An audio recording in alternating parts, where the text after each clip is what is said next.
Okay, let's get started. Hello, everyone. Welcome to the CARE Drop-Off Site Quarterly Webinar.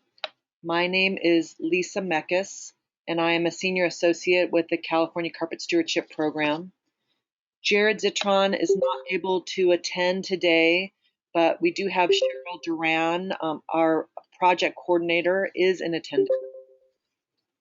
I also want to let you know that the webinar is being recorded. So the first order of business is to orient all of you to the mute button on the GoToMeeting control panel, and please mute yourself if you haven't already. Looks like most folks are muted. A couple folks are not. Good job. And also for those of you who have called in with a phone, please mute yourselves on your phone as well. And also now that you have muted yourself, I also want to invite you to unmute yourself at any point if you would like to ask questions or make a comment. If you prefer to write your questions or comments, there's also a chat tab on the control panel that allows you to ask questions through written text. And we will do our best to keep an eye on the chat box.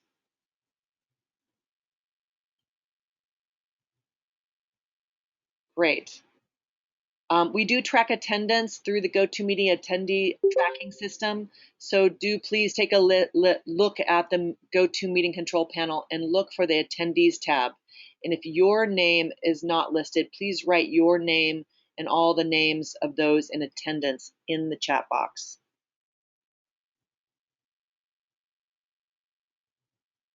Okay, I'm going to jump into the content of the agenda. And first, we'll start with a quick carpet recycling update.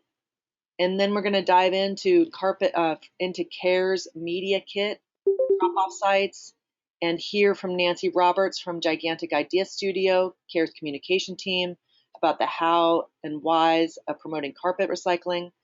Then I'm going to go into the drop-off site operations and discuss some operational methods some folks are utilizing. We'll have a special highlight in one of our drop-off sites and hear a few words from them. And then we'll look at a new hauling container you might be interested in, touch a bit on tile collection.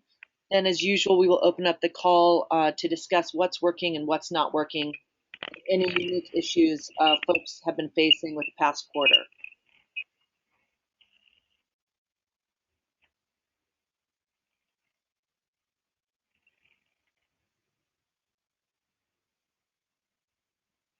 Okay, so I'm going to jump ahead and jump into the carpet recycling and collections updates.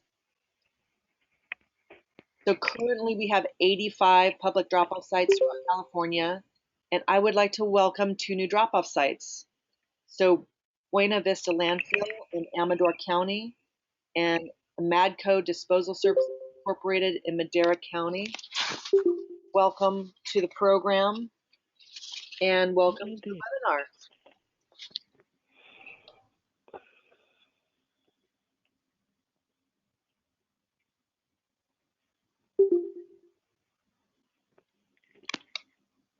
All right, here is a bar chart showing the number of drop-off sites throughout the years. So we have currently 85 sites. We brought on 6 new sites this year, but we have also lost a few, and one is on pause. So currently we have 85 active drop-off sites in 54 counties. We are looking to expand collection, so please let us know if you have affiliate facilities that would like to become a carpet recycling drop-off site. Now this is a bar chart showing the number of container swaps that occurred each year. We had 589 container swaps in 2020, and we've had 362 swaps so far in 2021. This slide shows a bar chart of the total pounds of carpet collected at all of the public drop-off sites by all of you folks. The total pounds collected in 2020 was 10.2 million pounds, and that was the same as in 2019, which is impressive considering all the COVID setbacks and challenges. And so far in 2021, we have collected 5.8 million, so almost 6 million pounds at halfway through the year, which is just good job, folks.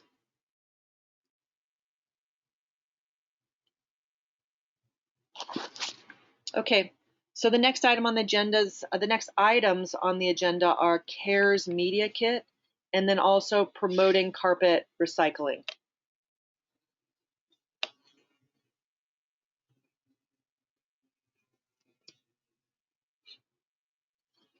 So most of you are familiar with the drop-off site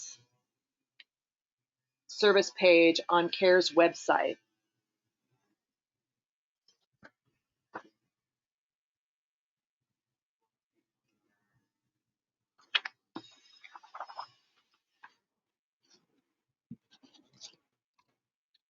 So this is the web page where you order your container swaps and submit quarterly reports.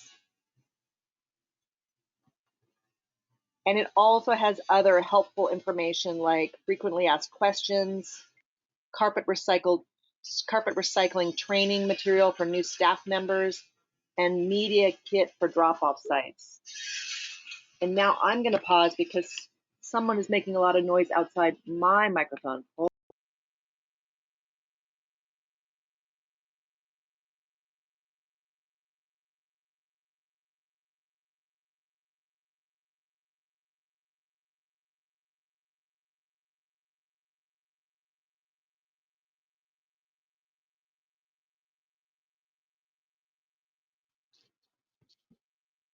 All right. Now, if you scroll down on that page, you will find the media kit for drop-off sites, which has templates you can customize, links to informative videos, and photos you can download.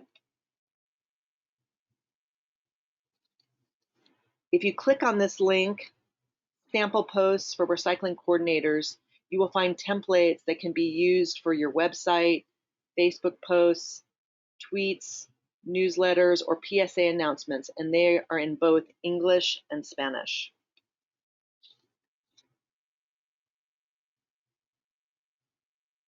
So there is content like this, social media draft posts. You can use the template just as it's created by inserting your facility's content in the highlighted areas or modify the language just as you see fit.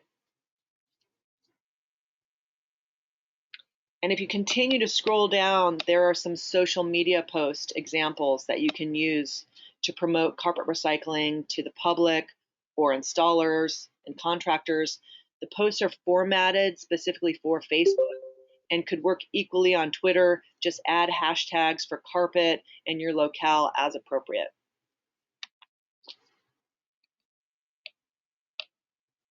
So here's an example of a tweet posted by the Conservation Corps.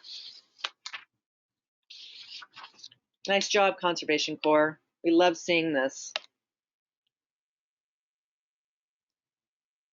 And here is an example of a Facebook post by Merced County Regional Waste Management Authority. So they used the language from the media kit and used an image of their facility's flyer. And it was great to see the resources in the media kit being used, just like this. Pretty simple, totally works. Nice job.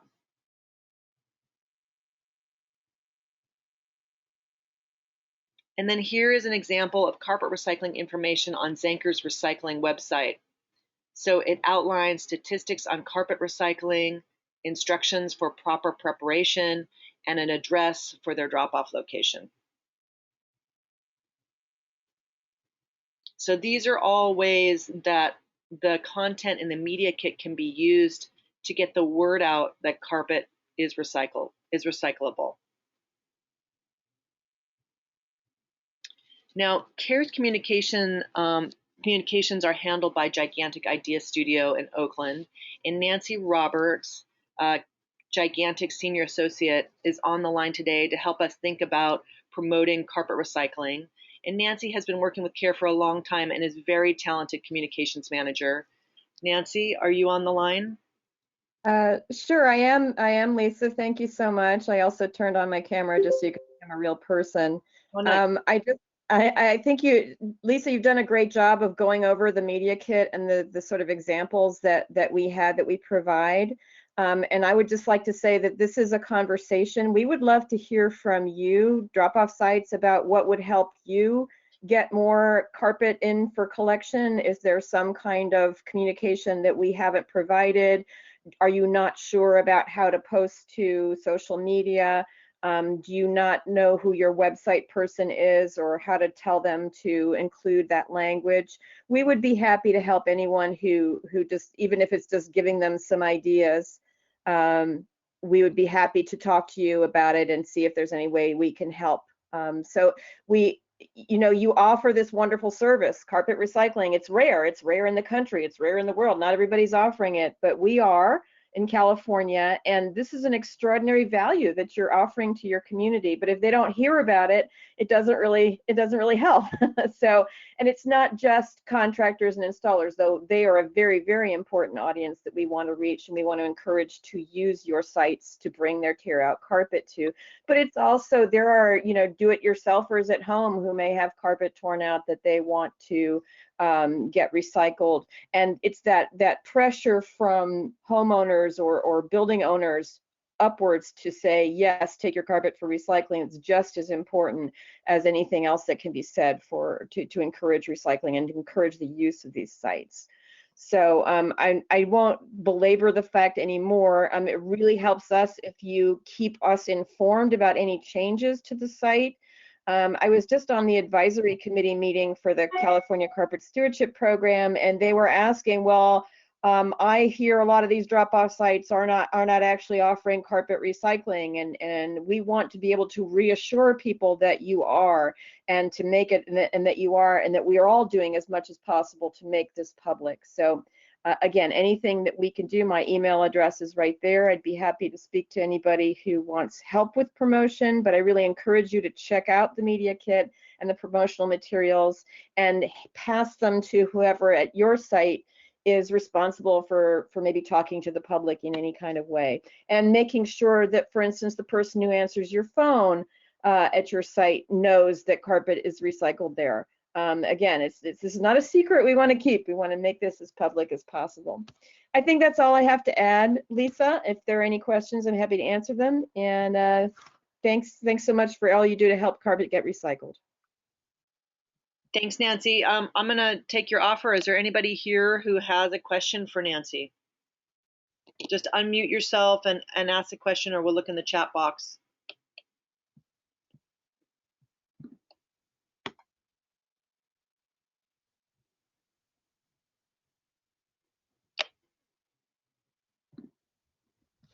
I'm not seeing anything in the chat box. It's all clear. Great.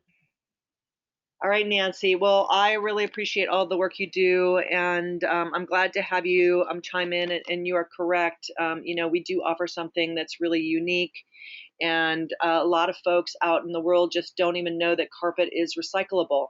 So they don't even think of it when they have it in tote. So it's good to get that word out. The simple idea that it is recyclable and there is places to take it. So please utilize our media kit and other. And Nancy is a great resource. And thanks, Nancy, for dropping in. Thank you so much.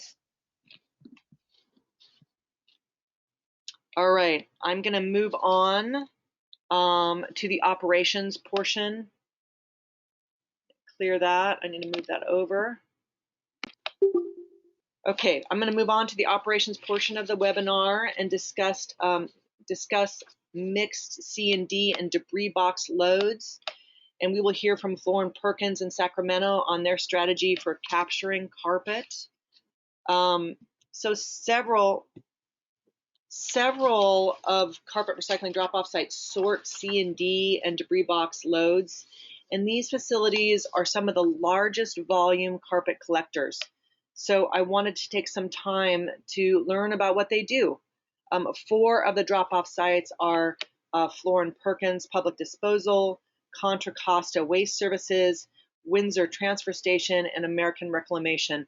And there may be more of you in the on the webinar today, so we'll give a moment to kind of speak to these things after I give the opportunity to Shane McGinnis. So Shane McGinnis is here today on the line to talk about carpet recycling operations at Floor & Perkins Disposal in Sacramento. But first, before I say hello to him, I want to take a moment to just point out that Floor & Perkins has been really a high volume care drop-off site for over 5 years, diverting a total of 4,864,451 pounds of carpet. And they have been a pleasure to work with. So Shane, are you there? Yeah, I'm here. Yeah, no, we take in a lot of carpet. We get rid of a lot, we recycle a lot of carpet. Unfortunately, most of our loads all come in mixed. As the picture that Lisa previously showed, they all come in mixed. And we have 2 to 3 people dedicated to separating that material, pulling out the trash, pulling out the carpet. It's a very labor intensive work. We have a great crew that makes it possible. We also have a covered structure that we utilize in the wintertime to do that work. And so in the picture there, you can see, the employees will separate the loads. They will roll up the carpet, put them on pallets, and then we'll use basically a forklift to lift it up to the back of the trailer, and then it's manually stacked. Our guys climb in there and they make sure those trailers are nice and heavy for you, Lisa. We appreciate that. We really do. And you said something about the equipment. You talked about this larger kind of forklift that you use. Yeah, so that's the telescoping forklift that we use on site. We have 2 of them. It allows them to, pick up the pallets of carpet, push them towards the back of the trailer. Obviously, if the trailer is more full, they don't have to reach in as far. It is definitely a labor-intensive process.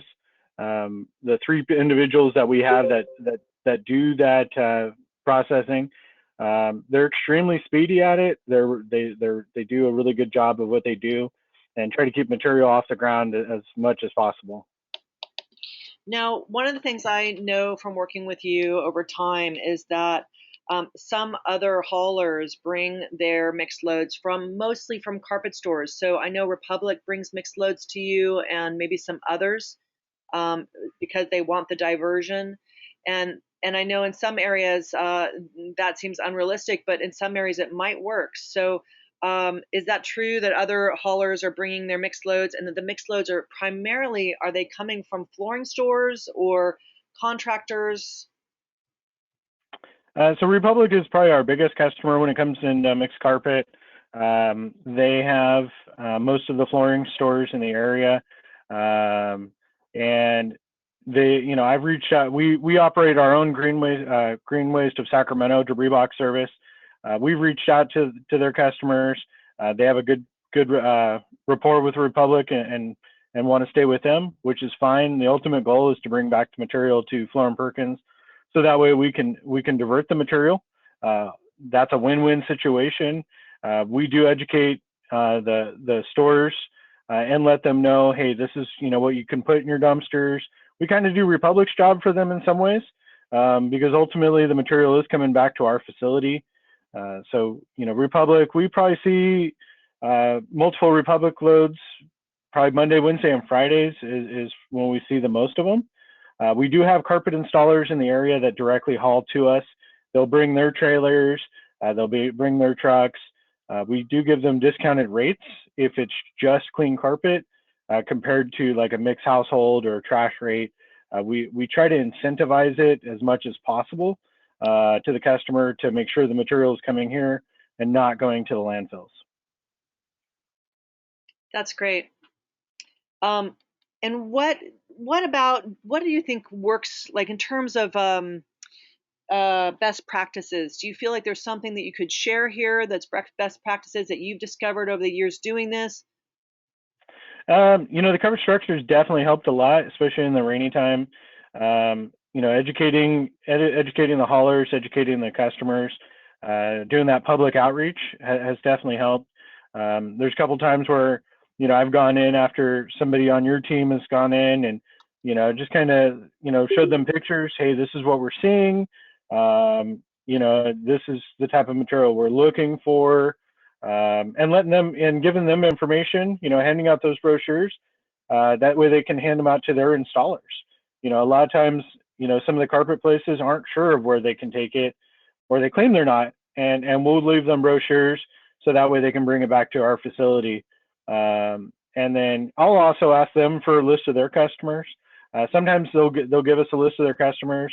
I'll reach out to them and, you know, let them know, hey, you know, we operate Floor & Perkins. This is what we do. This is what we do with the carpet.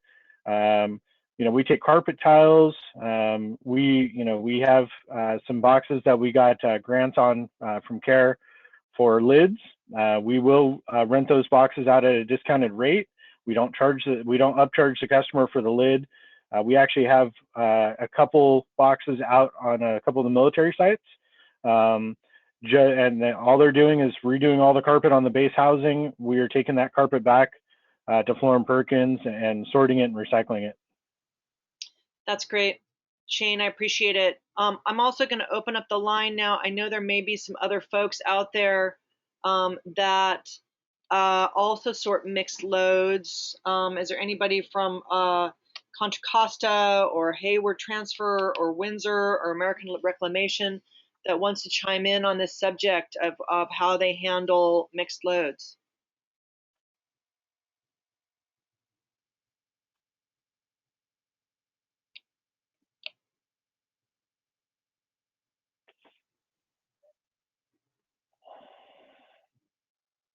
All right, well, that seems pretty quiet out there.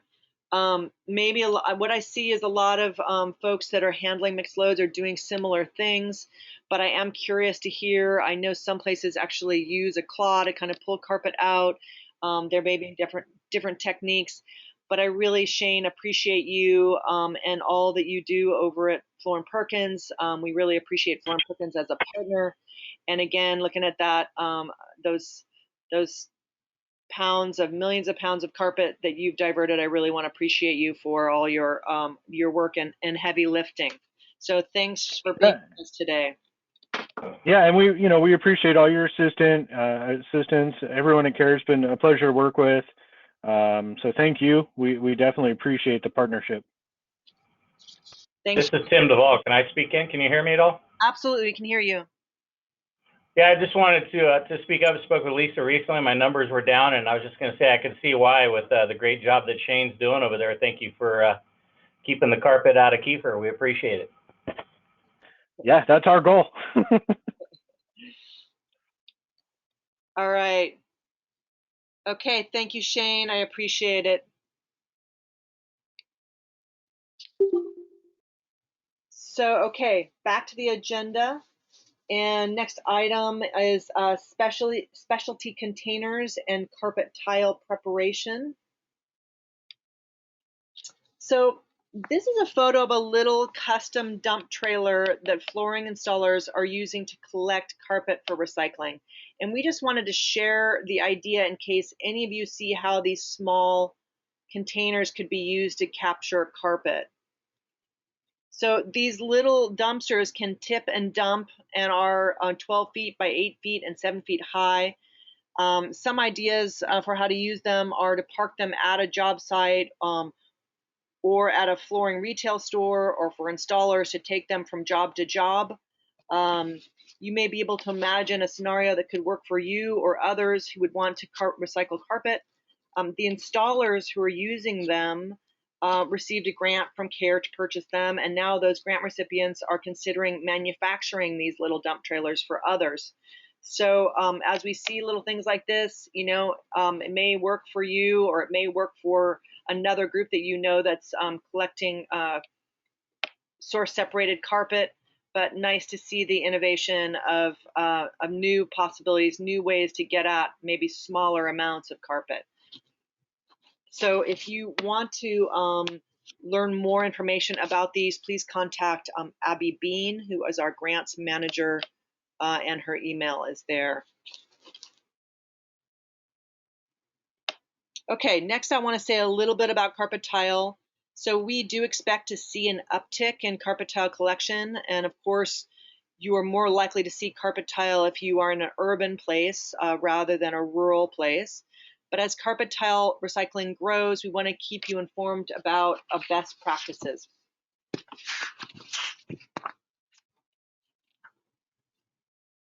So when it comes to preparing carpet tile for recycling, the rule is to palletize.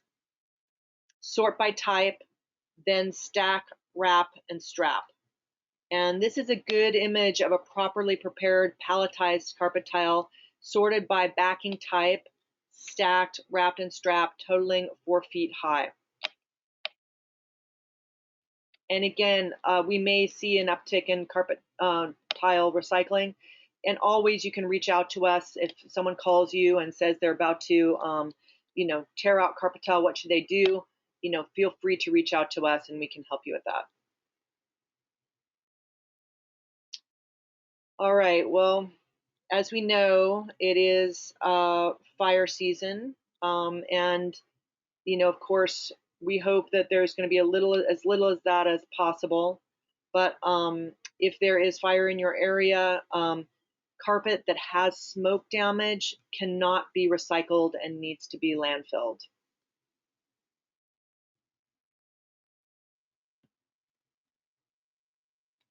All right, so we always like to give some acknowledgement for a job well done. And because we're about halfway through the year, I would like to acknowledge the facilities that have collected and diverted the most carpet so far in 2021. So I really like to say a special thank you to these 6 facilities. In some of these cases, it's your innovation, and for others, it's your consistency, and for all, it's all of your effort. So Hayward Transfer Station at 751,000 pounds, and Contra Costa Waste Services at 679,000 pounds, and Lauren Perkins at 354,000 pounds. Southern California, Bena Sanitary Landfill at 839,000 pounds already this year. West Valley MRF and Transfer Station at 138,000 pounds, and Interior Removal Specialists Incorporated 173,000 pounds. So really a thank you for the heavy lifting and all the work you do.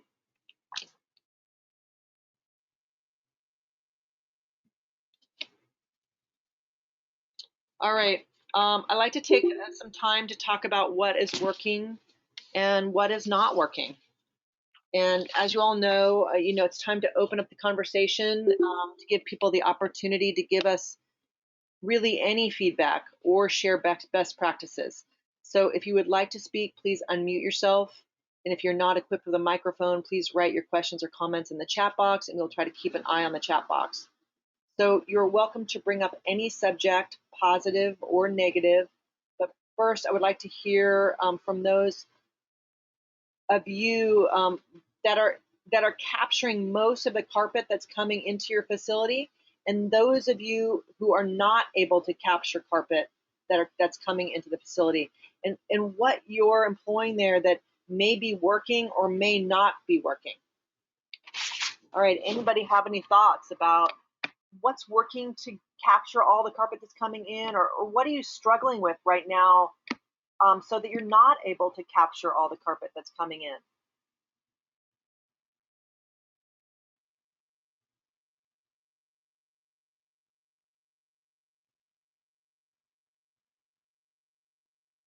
Yes, Tim Duvall again, Key for Landfill.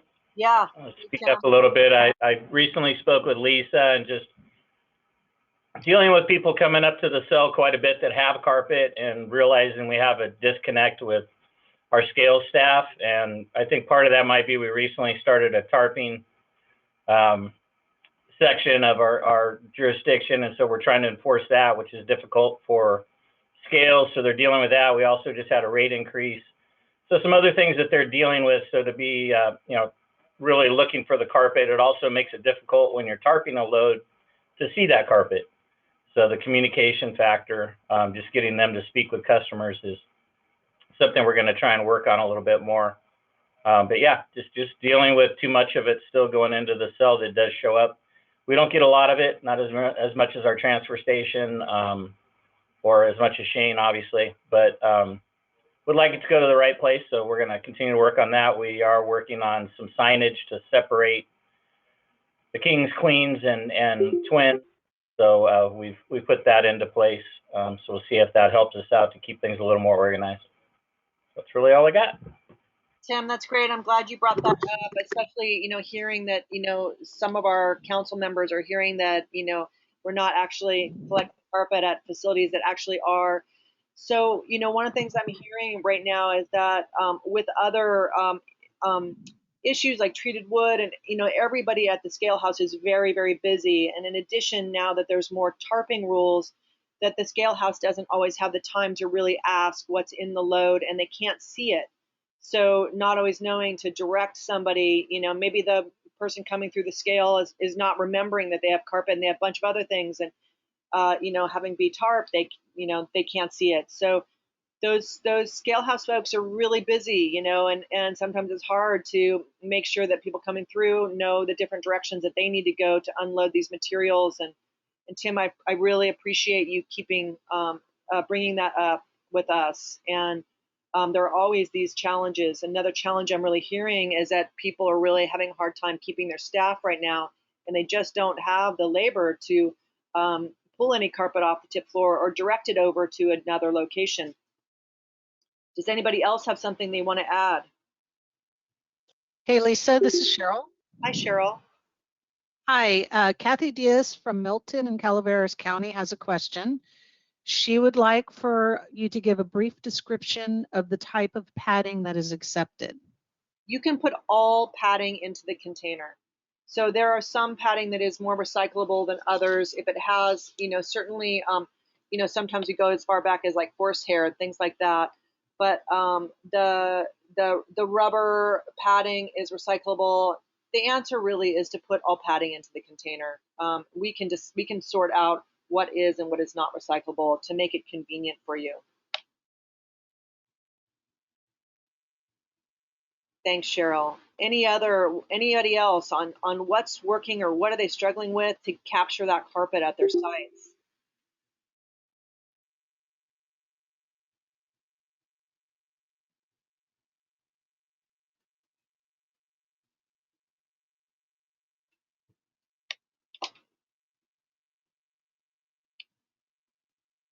All right, let's move on.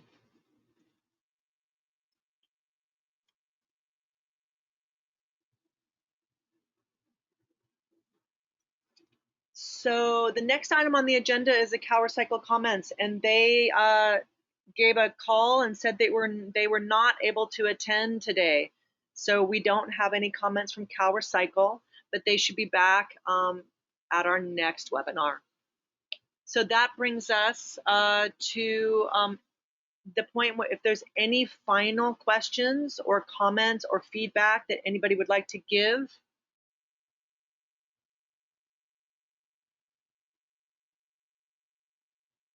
All right, well, I have one announcement, and that is that although Jared was not able to be on the call with us today, he will be hosting the next webinar on October 21st.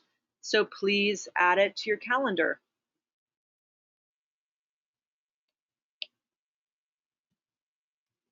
And now we are complete. So I just want to thank everybody for attending, and thank you for all the good work you do out there. Please stay safe and stay well, and have a really great afternoon. Thanks so much.